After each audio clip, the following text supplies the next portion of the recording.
What's your grandmother again? She's doing okay.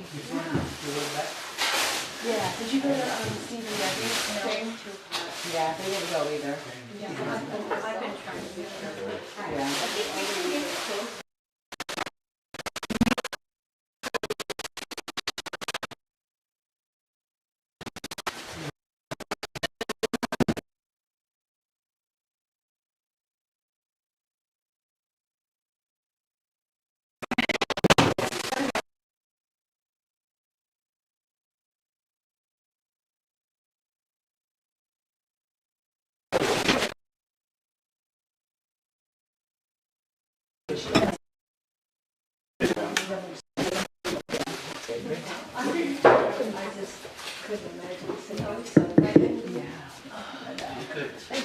Yesterday was a little tense.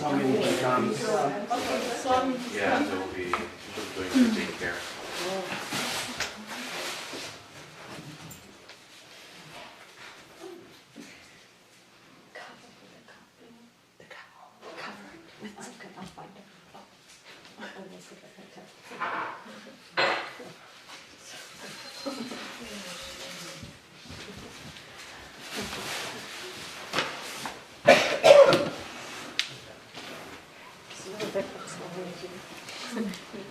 Huh?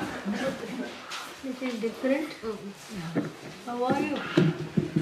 Long time I'm seeing you. Yeah. Yeah. Thank you. Very nice.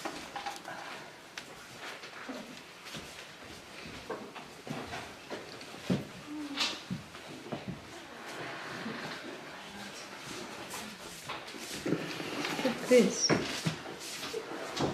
over here, if we can.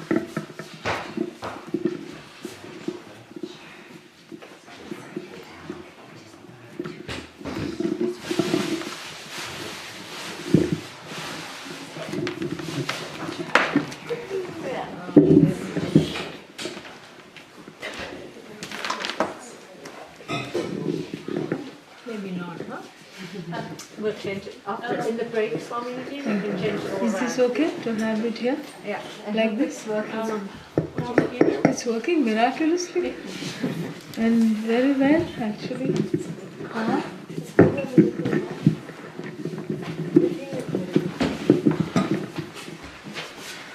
I just wanted some space to be able to get up and down. Okay. So now you are over there. Right?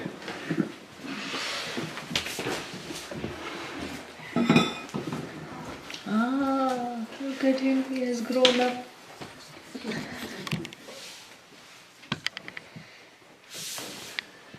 Hello. Hi. What is your name?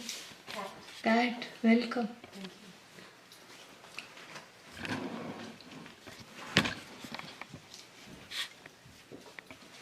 Anne is not here.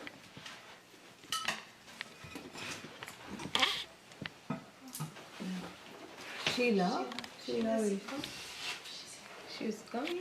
Yeah.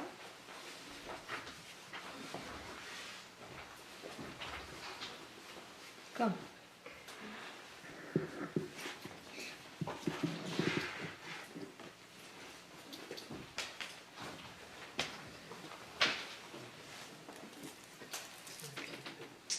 Peppermint. Very nice.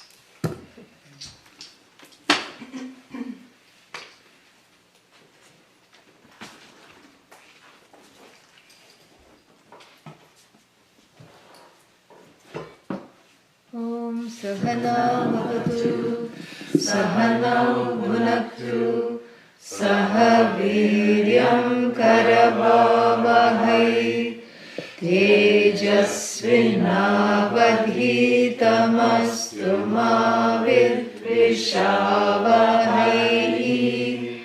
Om Shanti Shanti Shanti.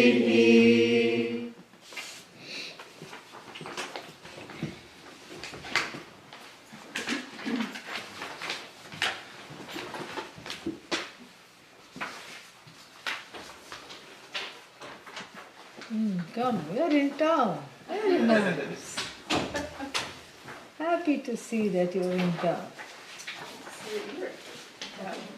I'm in town too. That's good.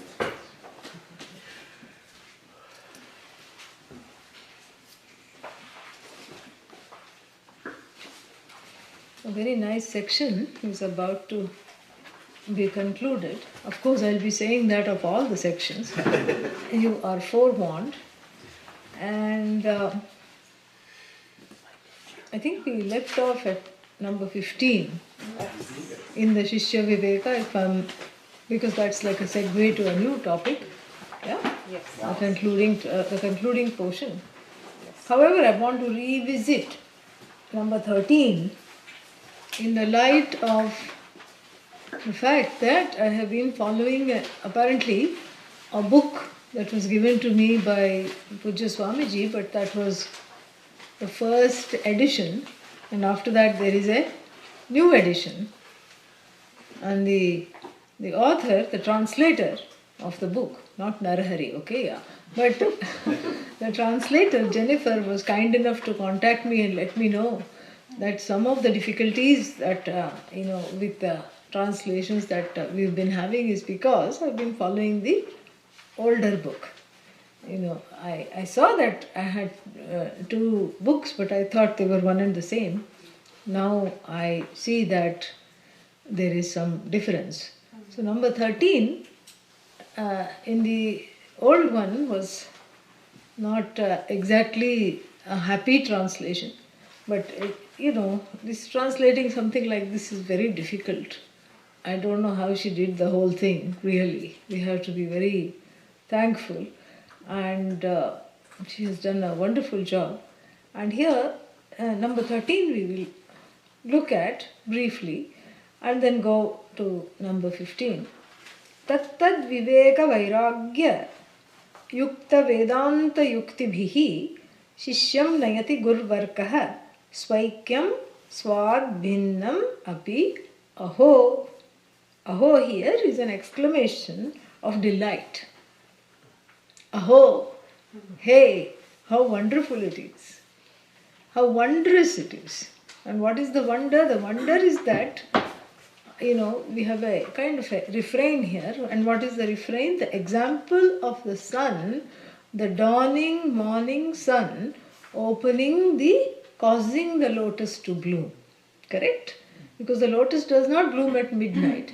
And in fact, as the sun is setting, the lotus closes down. The flower closes down and then opens up again at sunlight. And so that is the whole refrain here of this section. And we saw that there are many kinds of lotuses, correct? Yeah. Because some lotuses are blooming and some are not. How is this possible? Is there some genetic problem? No. The problem is that some lotuses are made of what? Made of stone, clay or wood. So replace lotus with buddhi. That's all. Buddhi here is the mindset. That's all. Yeah. Then you have when you replace the word lotus with the appropriate mindset, then you have a khazana. Khazana means a gold mine of possibilities of what the mad buddhi implies. Mad buddhi means waterlogged. Water here is the samsara, that samsaric waters, sorrow, grief that brings one down. Wood buddhi, obstinate. Mud buddhi, stone buddhi, unmoved by anything, Yeah. It's like a buffalo, water buffalo standing in the downpour. Everybody is running. Everybody is running to catch shelter. This one has no effect. It's just standing there, unmoved by anything. So here there could be a torrential downpour of knowledge. And this fellow is standing there, unmoved. Nothing has happened. No transformation at all. Not possible. Why? Because it's not the problem of the person. The problem is of the mindset.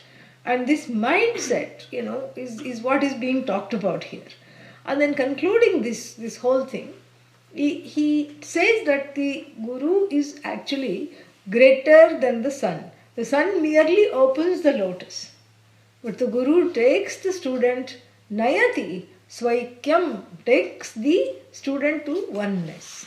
How, the question is, and the 13th verse describes it such that Viveka Vairagya Yuktaha. See, there could be a mistake in the original text also, because some of these mistakes have been inherited through the parampara. And when I looked at the text with the commentary, Divakara's commentary, some of those things are already there. So perhaps in the original there should have been a visarga of tad viveka vairagya yuktaha. That would make the most sense. So endowed with viveka and vairagya, who? The Guru here. Yeah. The Guru endowed with viveka and vairagya and deploying Vedanta, the knowledge of Vedanta, and yukti. Yukti means what? Logic. Because the teaching is eminently logical, correct? And that logic is there because it requires the use of the buddhi to assimilate this knowledge and to remove one's self-ignorance, right? And so therefore this logic has to be something that is in keeping with the teaching.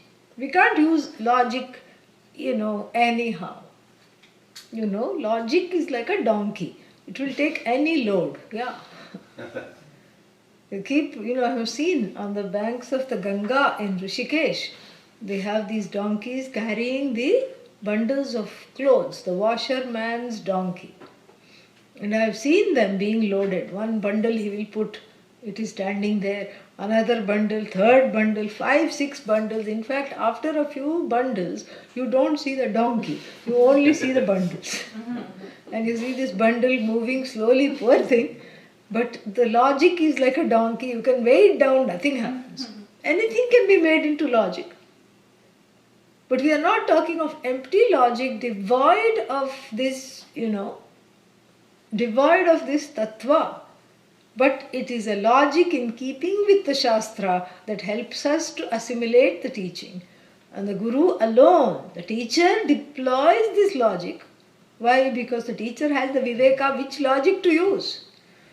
And the teacher has the Vairagya to let go of the other logic, which is not in keeping with this. Because the teaching also involves Vairagya in the sense that, when you sit here, all kinds of ideas come. Yeah. Everything comes.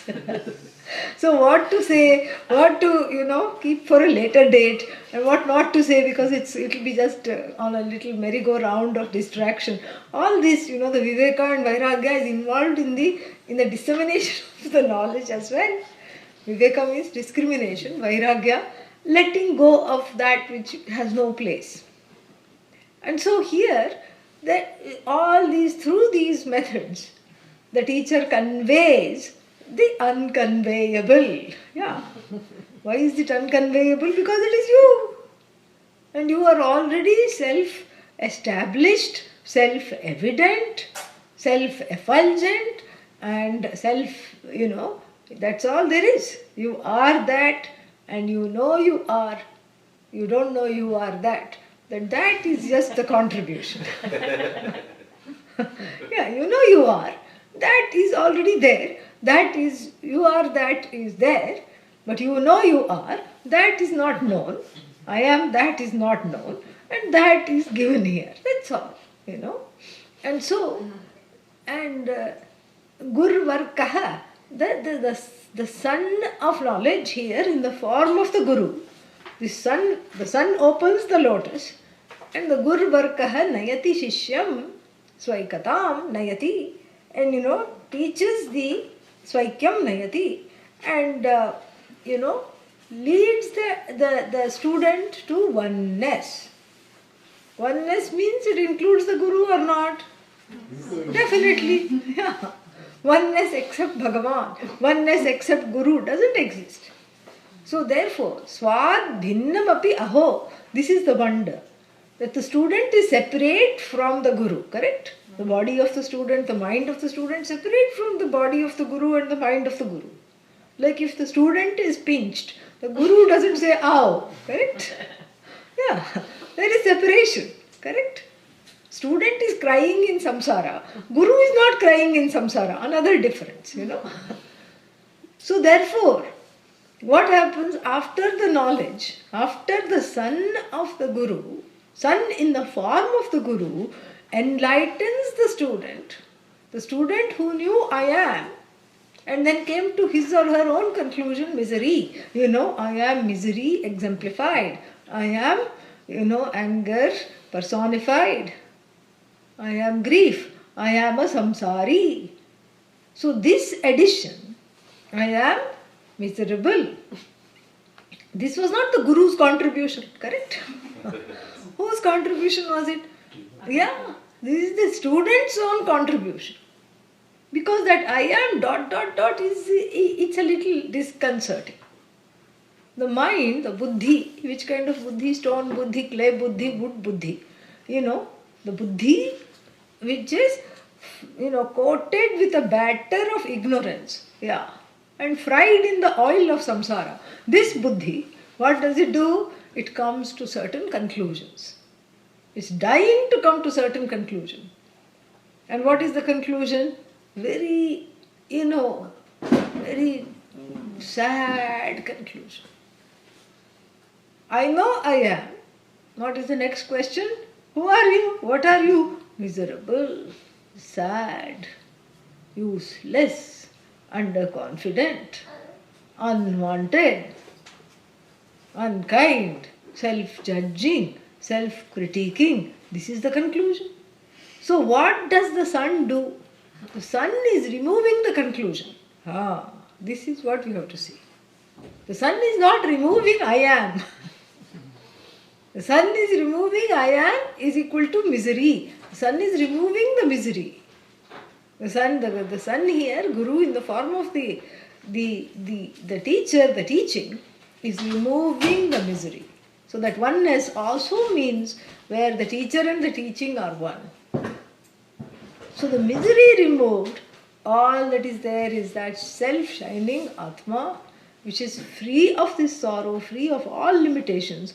And then when that is seen, one has to say aho in whatever language one knows. Yeah. The American version of aho is wow. Yeah. Yeah. You say, oh, wow, oh, I didn't know this. Oh, is this really what I was missing? In Sanskrit, we don't say wow, we say aho.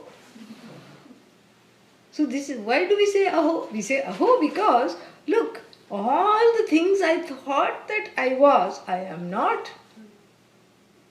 All the things I never even imagined I could be, I am. Of course it is aho. And the greatest aho is that all this is achieved without changing anything. Yeah. Without, resolving my credit card debt. It is still aho. Yeah, credit card is still, there are so many debtors, creditors knocking at the door.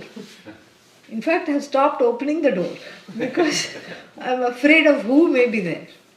So without the credit cards being resolved, it is still aho. I am able to see through the so-called limitations and not get bogged down by them. That is why it is the greatest aho.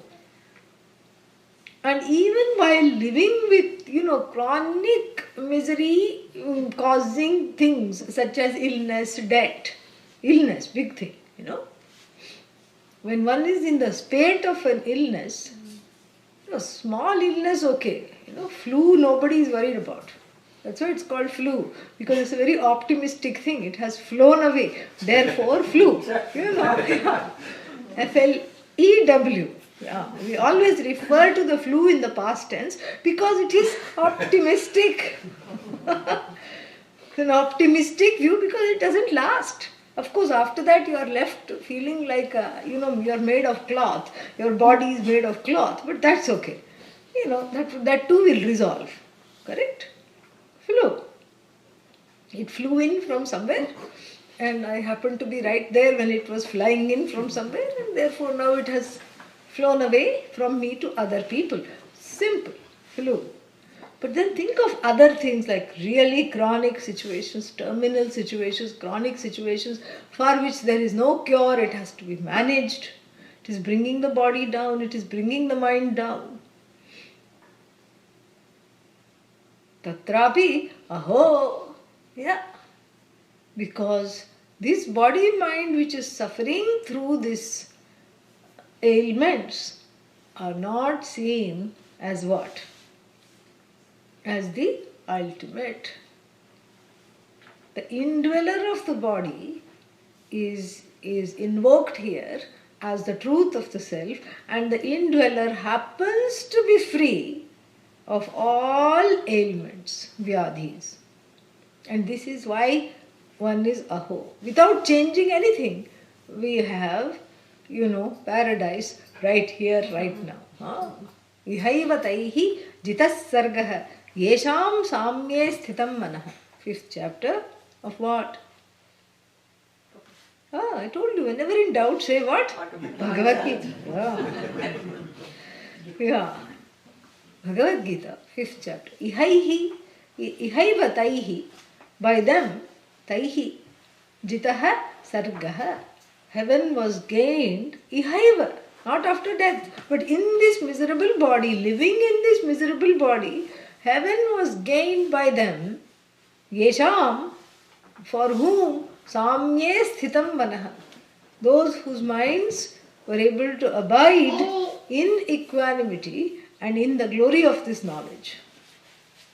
So abiding in this knowledge, you don't need to go anywhere to be happy, including heaven, etc. That heaven you have commanded right here, right now, because you're not in any way suffering. You have here we can use the word transcended the suffering through the power of the teaching which says that this suffering is an impostor and it has to be banished. The suffering gains stability because and a reality because of self-ignorance. The self-ignorance gone, the suffering is not able to bring me down. Therefore, aho. And the final aho is reserved for the last. What is that? In spite of all the gurus in the world working hard to remove and dispel the sufferings through dispelling the ignorance, it is the greatest wonder is, naveda kaschit, shrutva api naveda kaschit. 2nd chapter of the same aforementioned text, Bhagavad Gita. Shrutva api, even having listened to this knowledge of oneness, people's minds are distracted, people are not able to commit, people come and then go away, people are not able to be with the teaching, or even after listening they don't understand. They give this knowledge up not for want of desire to learn, but for want of recognizing the truth of this. Aho, all these ahos, all along you have to say aho, including the last aho, which is reserved for those that are unable to understand, at least in this lifetime. Because there are so many blocks, it's not because of anything. It's the mud lotus, clay lotus, it all goes back because he's getting ready to conclude. So that was verse 13, rebooted, and then now we go forward to 16.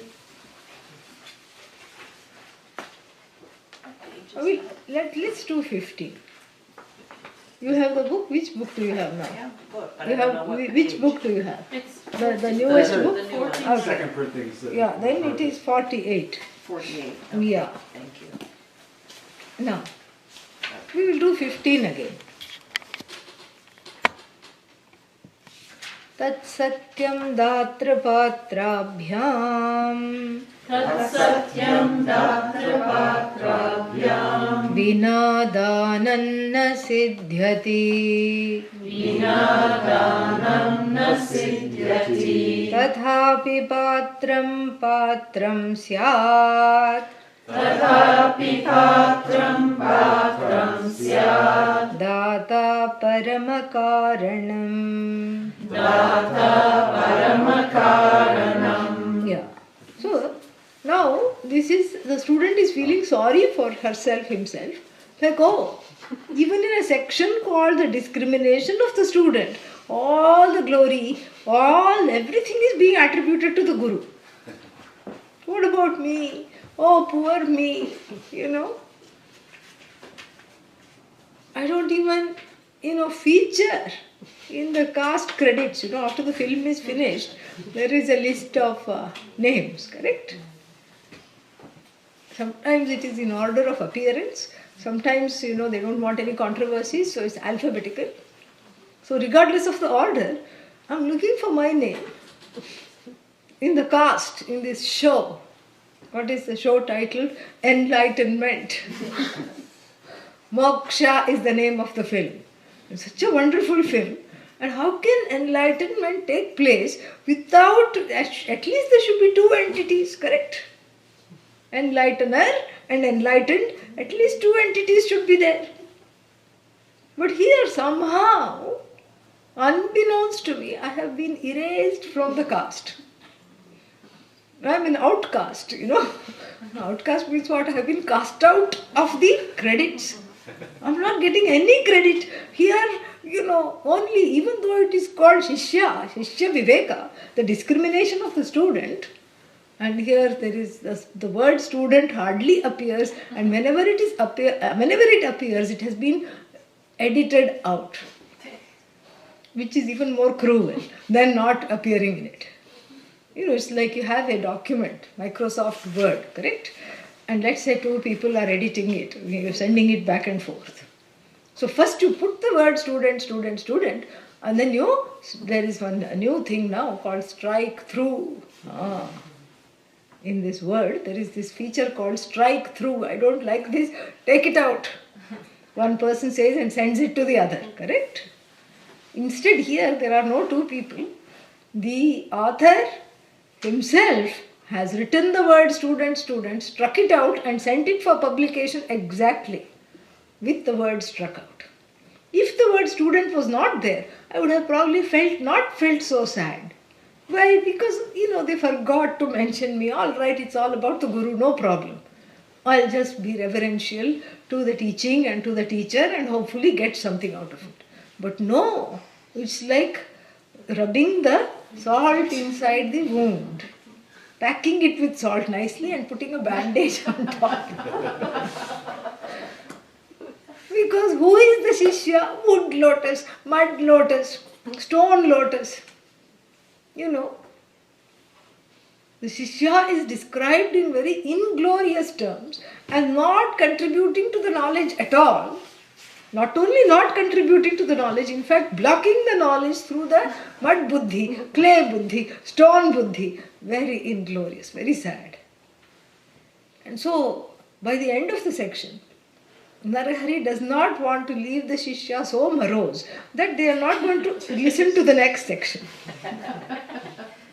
Vedanta is all about hope. Yeah. In fact, it's the only source of hope. If it is not there, kahan jayenge? What will we do? Where will we go? So, Narahari wants to leave it at a good note. Correct? And so he says a little scrap from the,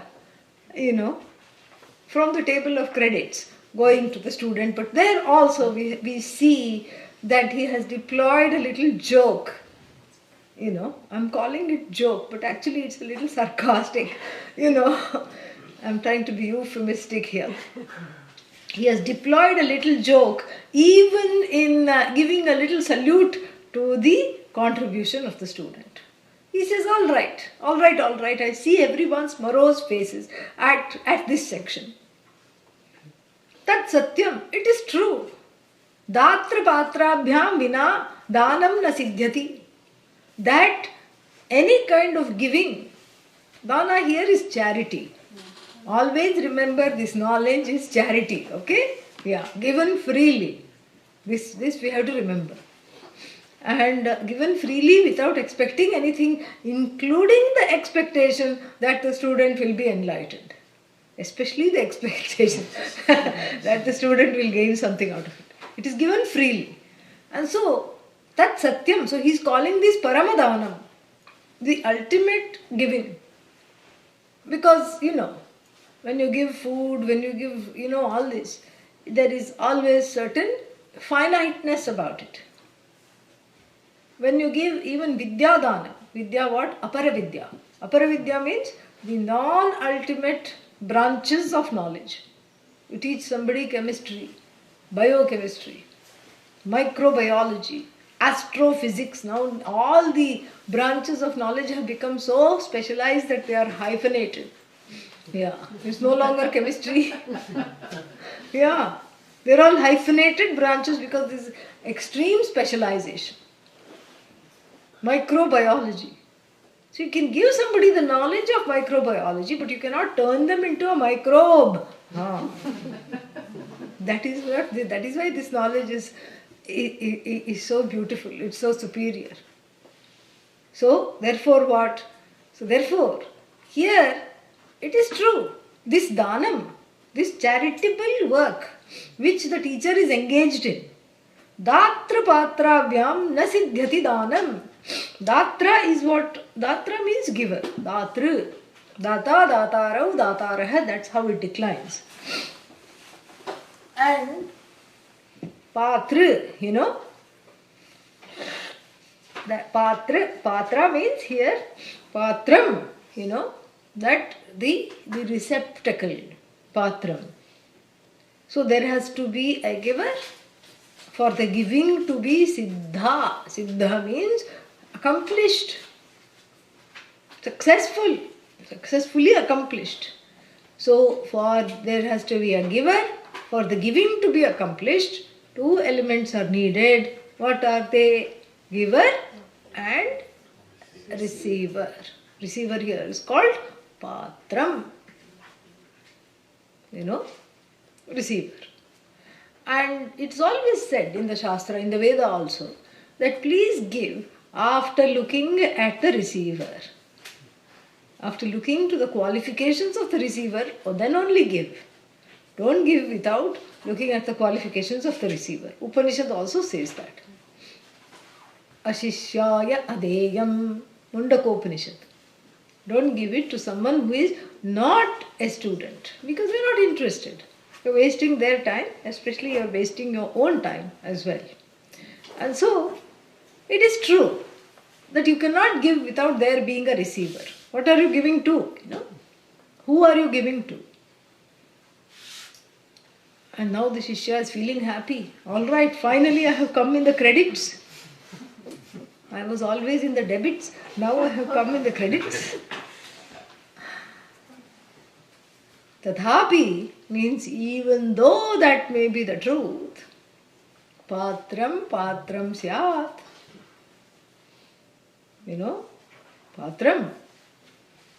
Patram syat. First patram, 2, 1, neuter, Patram, patre, patrani, And after that, 1, 1, patram syat. How? The receiver is merely a receptacle. That's all. First, the student was a spectacle. Now it's a receptacle. Much more respected. A respected spectacle is called receptacle. That's all it is. Yeah. Tathapi patram syat. So, this patram, the student who said, I am glorious because I am the one in which, I am the void in which the knowledge is being filled. Not true, really. Not true. The student is just a glorified begging bowl. That's what it says here. A rich student has millions in the bank account. You know, when such a student comes into the class, few gold coins are dropping because, all the pockets are full. Distracts the other students also because they are wondering whether to pick up the gold coin or to pay attention to class. Yeah, when that student talks also, and hand gestures are made, few other things fall off. Chains and bracelets and Rolexes, this kind of a student. Is a begging bowl studded with precious stones. But still a begging bowl, correct? There is somewhere, I forgot where, somewhere in South India, there is this reversal of roles. Many places it happens, but somewhere in Tamil Nadu, there is this reversal of roles that happens on one day of the year, where all the servants and the lowly people become kings for a day. And the king becomes the servant. All the royal officials and the palace people, and including the king. And then, they feel sorry because the king, who is wonderful, who is all this, has to now become a lowly person, doing lowly things, like washing the feet of the servants who wash his feet every day. So, as a token of feeling sorry for for one day, this king has to engage that bowl in which he washes the servants' feet, a small bowl is studded with gems.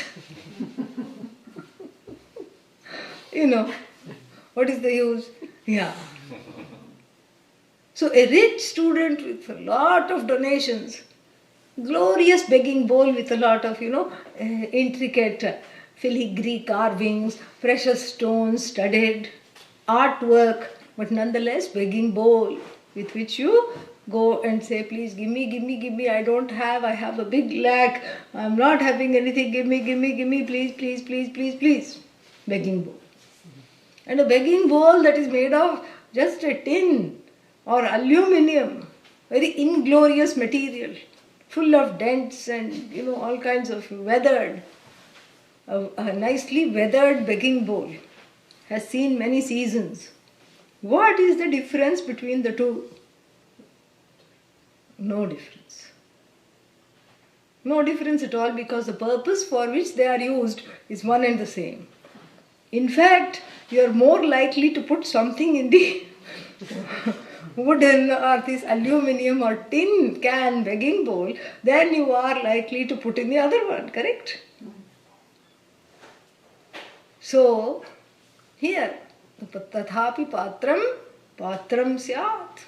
Don't forget that the receptacle is just what? The receptacle is just a beggar, a begging bowl, wanting this knowledge very, very badly and very, very, very much wanting this knowledge. It's still the begging bowl. When you see the begging bowl, what happens? When you see the begging bowl being filled, you are filled with happiness for the giver. So the begging bowl, the presence of the begging bowl underscores the greatness of the giver. Data Paramakaranam. So the Paramakaranam of the knowledge, the ultimate cause of the knowledge is the teacher, not the student. So then why did you have to bring me in to take me out? Asked the student. Just like that, to show exactly what is what. So the earlier conclusion stands. The earlier conclusion still stands that the student is, what? The contribution of the student to this knowledge is nil. Pun intended. Yeah. The student first has to nullify all the resistance and the blocks and the fears and the tears, resolve that, and that's how I mean nil also. Then the knowledge will take root, take shoot. And even otherwise, the student is not contributing to the knowledge, whether you take it literally or figuratively. Then, a slight change here, concluding section, takes on another well established example in terms of what is called the philosopher's stone. The philosopher's stone is something which the whole world has been, obsessed with from the beginning. And there are many versions of this. If you look in the West, that is, it is called alchemy. And alchemy, I think, they say it's derived from Greek, chemia, and Arabic, al-chemia. So, something, and that chemia comes from chmi, which was the word used for Egypt in those days. And so perhaps that was the place where this was practiced. And this alchemy is a wonderful thing, And why is this alchemy a wonderful thing? Because it is nothing but the quest for immortality, the quest for moksha, freedom from all limitations and mortality. And that's why it's called philosopher's stone. Many reasons, I'll talk about it. So it was very much it was an attempt to affect one's own environment. How? To convert the things that I am surrounded by in the Jagat. In the Jagat, things are finite or infinite? Infinitely finite. Okay? Yeah. So the attempt was twofold. One was kind of, exo, outside. Meaning, I want to convert things in the Jagat into finite. That which is finite into infinite. And that itself gives me a lot of power. Because everything is finite and I have made something infinite. Even one thing I want to transform, more about that later. And then what?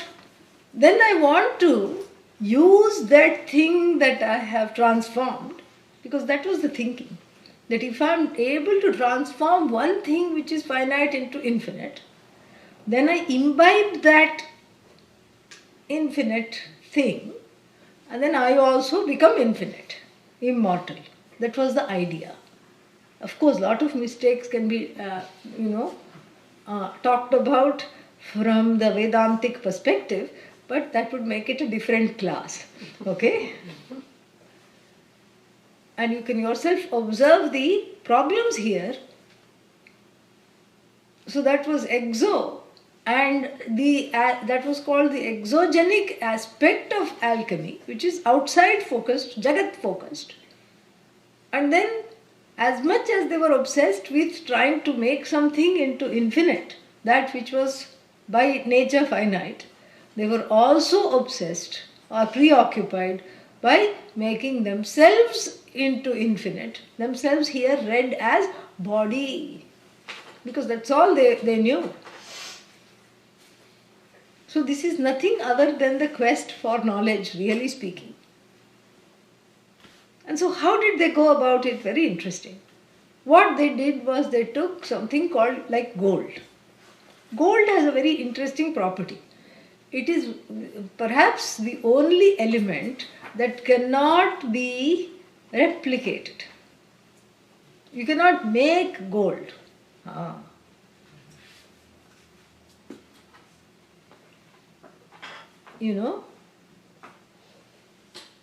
You can now, but the process is much more expensive than going and buying the gold that is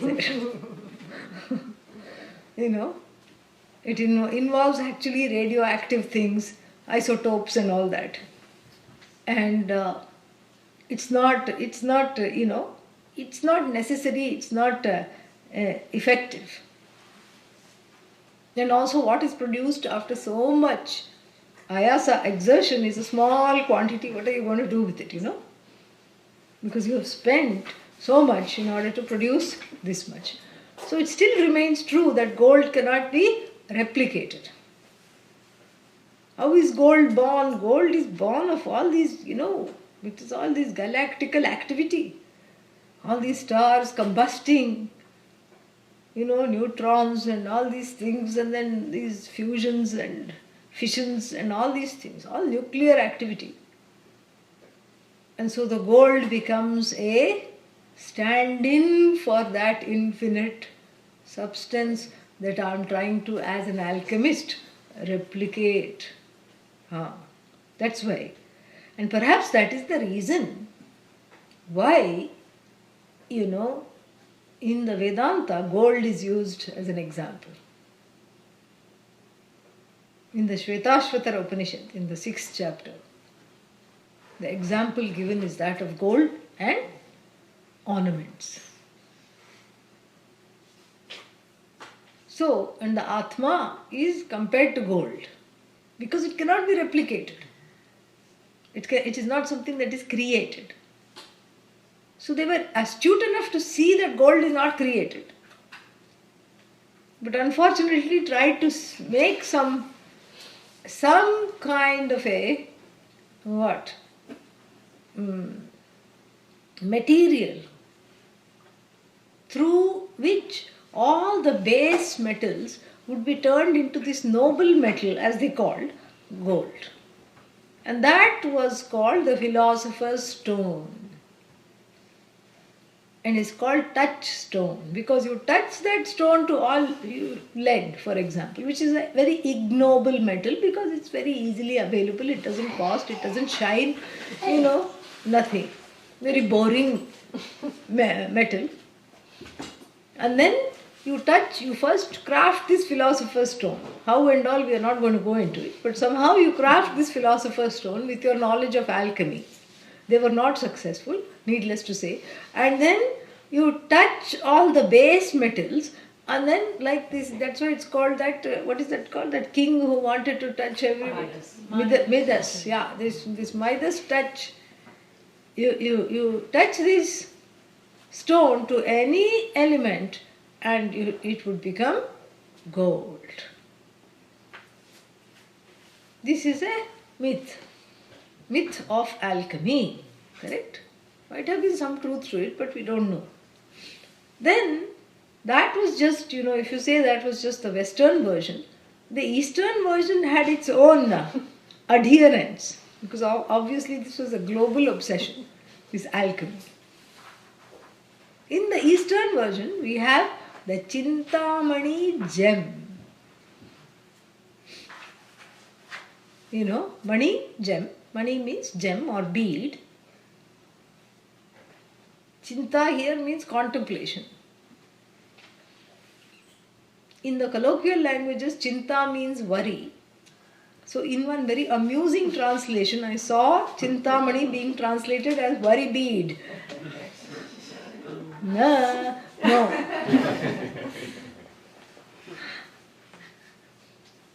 So the bead of contemplation. What is the contemplation here? The contemplation is here the attempt to transform the finite into infinite. So this is the philosopher's stone. So we also have this word Chintamani, which has a very abiding presence in the Hindu lore and the Buddhist lore also. And in fact, all the sutras talk about the Avalokiteshvara as being the possessor of the original Chintamani gem. And this gem, to gain, you have to do a lot of tapas, both in the Hindu and the Buddhist lore, and then, you will get this somehow. And then in another version of Hindu mythology, the Chintamani stone is the guarded by the Naga dynasty. Nagas, very interesting, these Nagas are some kind of a underwater reptiles. They have their kingdom underwater mythology. Okay, don't say where and how deep and all this. While teaching, you have to always be aware of the literalists. Yeah. And so, these Nagas have their empire underwater, supposedly. in this story. And then the whole point is to guard this Chintamani gem, which is seen as the metaphor for this knowledge from falling into the wrong hands. So the mythological stories always have, some of the asuras, and there are plenty of them. Asuras means the people who are asushuramante, the people who give themselves to just sensory pleasures. They are asuras, whether modern or ancient, doesn't matter. Sense objects are different in those two times, that's all. That's the only difference. So these asuras, demonic beings, they were not shaitan or demons, they were just beings who had not, cultivated the goodness that is possible to cultivate. And so they were just all the time after sensory pleasures, regardless of what it took to get it. Even if they had to cut somebody's throat to get it, theek hai, okay. No morality, no ethics. And so the stories always have these asuras, practicing underwater breathing. Why? To go to the Naga land, no pun intended here, because there is indeed a state in India, a northeastern state called Nagaland. That happened in the course of evolution when the Nagas decided to move above the water and establish themselves. No, that's just a joke. So that's a different thing.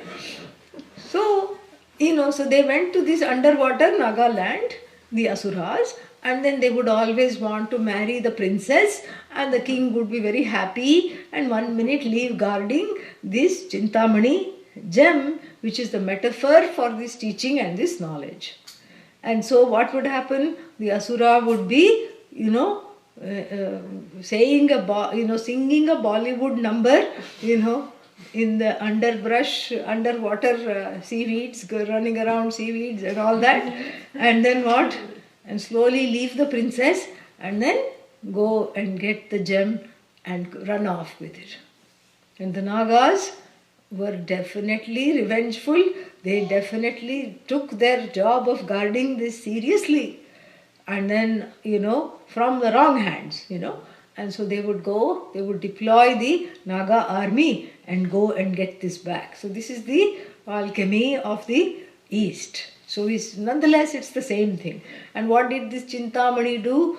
Whoever had it was free from sorrow, that is Indo. What is this? Not exogenic, but the esoteric aspect of this alchemical practice. And then what was exo, outside, was that it would make everything into gold. Whatever you touch to it, you would have gold. Instant gold maker. Okay. So this philosopher's stone, which has an abiding presence in the lores of both the East and the West, is brought into, is deployed into an example to talk about the greatness of the teacher in a section ironically called the discrimination of the student. So let us read this verse.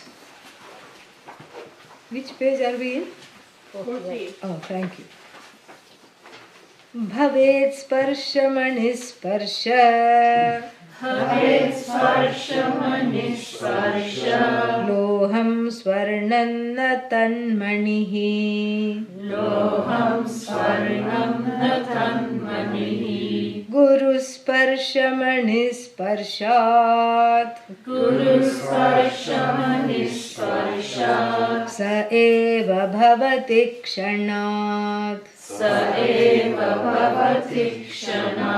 Bhavet sparshamani sparsha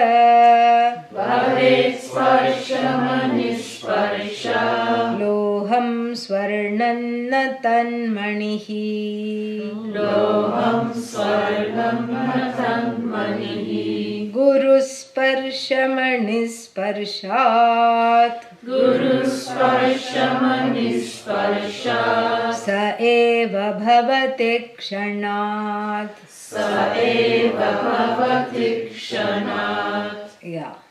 So, Bhavet. Bhavet means it becomes. Sparshamani, sparshat.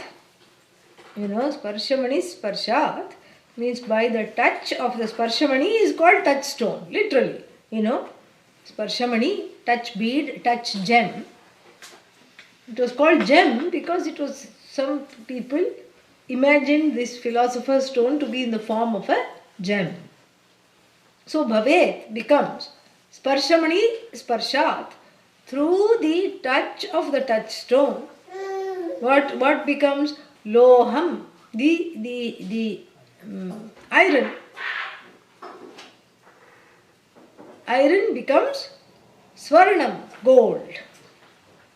It is true that the iron is converted into gold. Bhavet sparshamani sparshat loham swarnam bhavet. Sparshamani sparshat loham swarnam bhavet, to put it prosaically. Na tanmanihi bhavet.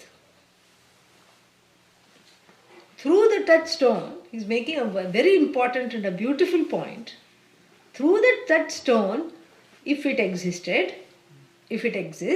it is possible perhaps to elevate the status of an ignoble metal such as lead or iron.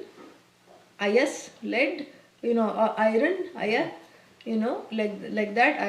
Ayaha is not used, something else, loha is used. Loha, same thing. Lead and iron, things like that, into gold. True, you can do that. Na bhavet tanmanihi.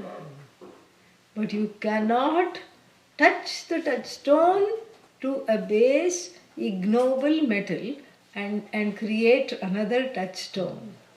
The Guru does that. Guru creates other gurus so that you are not dependent on just that. The Guru makes you into a Guru because all dependencies are gone here. Beautiful. In that revelation of oneness, you see yourself as the truth of everything. You see yourself as one with the teacher, one with the teaching, one with everything. So there is no more the need to go to the teacher. That is the beauty of it. There is no more the need. You may still go, you may still listen. But the feeling of desperation that without this knowledge, oh my God, what will I do, is keeps going, keeps reducing, and is gone. The rise of the clarity is the reduction of the desperation for this teaching and the feeling of desperation without this teaching. How will I live? What will happen? What's going on with me? And this dependency on the teaching, not even the dependency on the teaching, that's not correctly put. The dependency on the teacher is no longer there when I discover the teacher as the truth of myself. I see that Guru abiding in me first, and then I see the Guru abiding as me. That is the next level of growth. Usually that is the two-step growth here. First I see the Guru abiding in me. So that which is exo is become inner. So the Guru who is outside is now indwelling in me as the Atma. And then the Guru is dwelling as me. That is the next level. And so, therefore, Bhavet sparshamani sparshat loham swarnam. So the loha becomes swarna, the lead becomes gold, no problem, with just a mere touch of a touchstone. But think about the power and the possibility of corruption from the people who might have this touchstone, correct?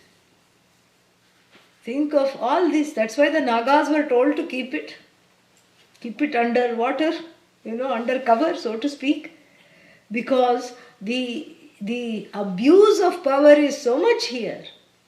With the person who has this touchstone, here I am making this into gold, I am having this, it's all mine, I am having this power. and you are just a patra, a little begging bowl to which I'm making your aluminium tin begging bowl into gold, I am the one. So there's a lot of ego, there's a lot of things happening here on part of the wielder of the touchstone, because there is no sharing of the power. The power is wielded within me. So if the touchstone here is the knowledge, and the knowledge is making one into gold, the knowledge of infinity, the knowledge of Satyam, Jnanam, Anantam, that Brahman which is myself, which is limitless, which is whole, which is free of sorrow, which is free of all, problems. When I see that as myself, if that has to be bestowed upon me constantly through another source, there is no non-duality. Because as long as I am in touch with the source, then I am free. And when the source is taken away, then I have all the limitations come back. In fact, in some spiritual circles, this is what the whole thing is. This is how the people are kept going. People just talk. There's a lot of things happening like this. There's a subtle manipulation, if not by the teacher, by the people surrounding the teacher, to catch hold of the people who are coming and keep them there. I was once traveling by train somewhere in India, and I met somebody who, one American lady who was also traveling in India, and an elderly lady, and she was wearing all these Rudraksha malas, and I asked her what her story was, and she said she had been affiliated with a particular guru. She was an engineer, actually, by occupation. And then she said, after a few years I left, and of course I said, what happened? Why did you leave? And she told the story of how one of her tasks was to fill the satsang hall, which she had to make some tubes where they would put some, laughing gas, little bit of laughing gas in the satsang hall. So when people entered, they were immediately ecstatic and feeling very happy. And when they left the satsang hall, she told me this. I was shocked. And then another thing that her task, because she was an engineer, so this is what she would do. And another task was, there was a waiting room in front of whoever the leader was, in front of the leader's quarters, kutia. There was a waiting room where people would be waiting. And then what would happen was that she was asked to make some pipes leading from the waiting room to the guru's kutia, the leader's kutia, where, in the waiting room when people come, they were purposely made to wait, so that when they are with each other, they will talk naturally. Nobody is coming there who is, perfectly happy with themselves. They are coming to see the guru because they are unhappy or something is troubling them, or they want a solution for some problem. Something is troubling them. So somebody says, I don't have a job. Somebody says, I am sick. So naturally, if 5-6 people are sitting there, 10-15 people are sitting there, you can imagine they will say, how come, where did you come from? Natural to get into a conversation. So then this one would say that, and that one would say this. And then, there would be a plant there in the form of a shishya who would observe, and then who would just say, let me see if the guru is available, and go inside and then say the person in the red sari is having some problem with the teenagers, growing teenagers. The person in the brown suit is having some problems with his job. And this one is like this. And so the guru would look a clairvoyant, you see, like this. So this is all abuse of power. Power corrupts, absolute power corrupts absolutely. So imagine if someone has this Chintamani, literally or figuratively. So with this knowledge, supposedly you can make a lot of, money, you can make a lot of, things, listen to you. All these things are not there in this knowledge. Because not only is this knowledge utter charity, completely and freely and totally given, but the glory of this knowledge is that, when the Guru's knowledge touches your heart, you become a Guru. That is the glory of this knowledge. So there is zero dependency. Zero dependency. There is no dependency at all. When you are ready, the teacher disappears. Yeah. As you, in you. There's no more, that dependency. I have to go somewhere and get this thing which is outside of me and I have to reach it. That is the fallacy. That's the, that's the wrong thinking. In this thinking, there is this duality. This fallacy is riddled with duality that I'm lacking something which the Guru has and I have to go get this. I have to go get this and I have to make it mine. This is coming from my own ignorance, which is the cause of all lack. So the philosopher's stone celebrated as it is, the Guru is just poo-poos the philosopher's stone. What is this? It's a big deal. The status of the Guru is such that the Guru is capable of turning you into a Guru. The philosopher's stone cannot, make the metal it touches into another philosopher's stone. So therefore the Guru is greater than any philosopher's stone, which is the most celebrated material in the universe. And that is the idea. So the second line, let us see the meaning before we go into a short break. So tasmat, where is that? Guru Sparshamani. So the touchstone in the form of the Guru, Sparshat, one touch of the Guru, when you are touched figuratively by the knowledge of the teaching, sa eva bhavati kshanat. Saha eva, the student, saha, he, whoever listens, bhavati kshanat, in an instant, becomes what? Into the teacher, in an instant. That I have to explain a little bit, because that can be confusing if it's not understood properly. But let us see the if we have covered all the words. Yeah, Guru Sparshamani, Sparshat. So through the touch of the touchstone of knowledge, which is the teacher, Sa eva, the student himself, herself, indeed, eva, bhavati becomes kshanat, instantly. What? We have to say Guruhu. Sa eva Guruhu bhavati kshanat. That Guruhu has to be brought again here. So this is something which is to be explained. The word kshanat, instantly. So the kshanat would, if you take it literally, what will it mean? That you just attend one class. And then what? You can open up shop. Yeah. You go home and you order one board. Center for Vedanta. I'm the center, And you just distribute some leaflets, pamphlets. Because now you have become a gurulet. And so that is not the meaning of the word kshanat. Yeah. And that's why I had to explain, because there are people here who have been studying for many, many years and still wondering when will I abide in this knowledge. That happens. But the teaching does not take many years. Then how come I've been studying for many years? Studying for many years. The teaching is always instantaneous, in the sense that what is there is that what does not belong is removed. Yeah. Revealing the glory of what is already there. But unfortunately, what does not belong has an abiding presence. It appears to go away, and then after class it comes back. It stays with the footwear outside. And then when you go out, the footwear is waiting for you. Along with all these worn out tendencies, I am no good, I am an idiot, I am useless, I am, unhappy. When will I get this knowledge? I am not a fit student. All these thoughts are waiting for the footwear. Yeah.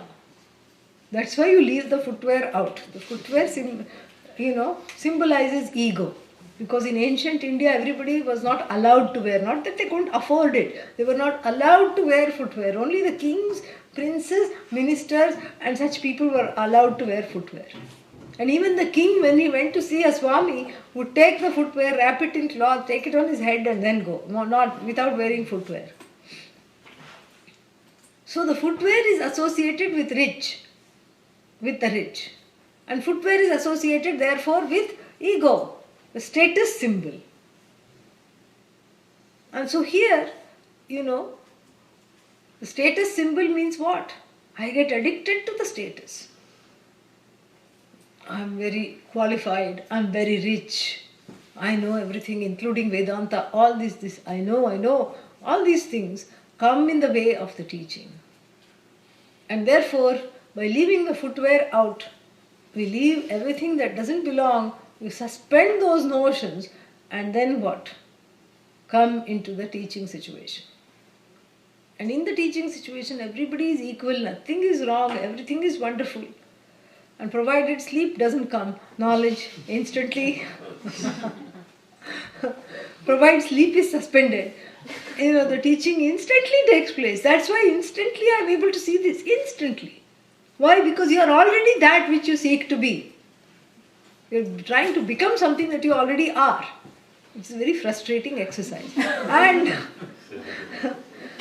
so therefore, immediately you see it because you need no transformation at all. And as long as one is in the classroom, everything is glorious. Fantastic. Then like the footwear, the worn out and dirty notions, footwear is also associated with everything, all dirt which you don't want to bring in the house. So all the dirty notions are waiting there to colonize the chittam, the mind. So therefore, that is why it looks as though the knowledge is taking a long time. Knowledge is not taking a long time.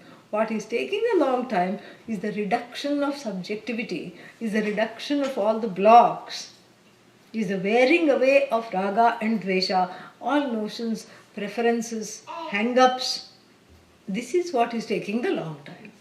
So the knowledge stands kshanat, in one instant, the ignorance is dispelled. So when the ignorance comes back, ignorance doesn't come back. The long-standing notions that need to be worn away, the blocks come back, because the blocks have not yet gone completely. First one suspends the blocks, and then, they wear away. They don't come back after they have been worked with, interrogated, suspended, and worn off. And for this wearing out, all these practices are given to wear out the blocks, not for producing the knowledge. The knowledge is not a product. More we will see after the break. Om Purnamada Purnamidam Purnat Purnamudachyate Purnasya Purnamadaya Purnamevavashishyate. Om Shanti Shanti Shanti. Hari Om Shri Gurubhyo Namaha. Hari Om. 10-15 minutes, we'll come back and see the rest. You are living in Eugene? Yeah. What do you do? It is our favorite shop. Yeah, in fact, yesterday itself, a